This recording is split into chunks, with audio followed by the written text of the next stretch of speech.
দিনাজপুর শহরের ইনস্টিটিউট মাঠে শনিবার বিকেলে অনুষ্ঠিত মহাসমাবেশে কেন্দ্রীয় বক্তব্য রাখেন গণ অধিকার পরিষদের সভাপতি নুরুল হক নূর। তিনি ঘোষণা করেন, ত্রয়োদশ জাতীয় নির্বাচনে দিনাজপুর ৩ আসনে তাদের দল প্রার্থী দেবে না। আসনের সম্ভাব্য প্রার্থী হচ্ছেন বিএনপি চেয়ারপারসন বেগম খালেদা জিয়া। নুরুল হক নূর বলেন, খালেদা জিয়ার রাজনৈতিক ত্যাগ ও আপোষহীন ভূমিকার কারণে এই আসনে প্রতিদ্বন্দ্বী প্রার্থী দেওয়ার প্রয়োজন নেই। তার বক্তব্য অনুযায়ী শুধু খালেদা জিয়া নয়, দেশের অন্যান্য জাতীয় নেতাদেরও সম্মান প্রদর্শনের মাধ্যমে রাজনৈতিক দলগুলো একটি নতুন দৃষ্টান্ত স্থাপন করতে পারবেন। তিনি জামাতের আমির ও ইসলামী আন্দোলনের পীর সহ অন্য নেতাদেরও উদাহরণ হিসেবে উল্লেখ করেন, যারা গণ অভ্যুত্থান পরবর্তী রাষ্ট্র সংস্কার ও আলাপ আলোচনায় নেতৃত্ব দিচ্ছেন।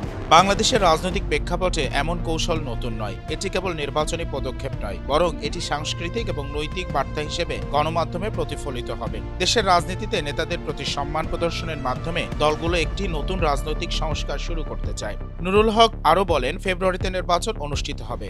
জুলাই গণ অভ্যুত্থান থেকে যে জুলাই সনদ রচিত হয়েছে তা বাস্তবায়নের জন্য সরকার ও রাজনৈতিক দলগুলোকে মিলিতভাবে প্রক্রিয়া নির্ধারণ করতে হবে। এই প্রক্রিয়ার মধ্য দিয়ে নতুন বাংলাদেশের রূপায়ণ শুরু হবে। গণ অধিকার পরিষদের এই সিদ্ধান্ত একদিকে রাজনৈতিক কৌশল হিসেবে দেখা যেতে পারে, অন্যদিকে এটি নেতাদের প্রতি সম্মান প্রদর্শনের একটি সামাজিক বার্তা। দেশের রাজনীতিতে এমন উদ্যোগ নতুন রাজনৈতিক প্রেক্ষাপট তৈরি করতে পারে, যেখানে নির্বাচনী প্রতিদ্বন্দ্বিতা শুধু ক্ষমতার লড়াই নয়, বরং নৈতিক ও সাংস্কৃতিক মানদণ্ডে প্রভাব ফেলবে। শাহরিয়ার রহমান, জনকণ্ঠ।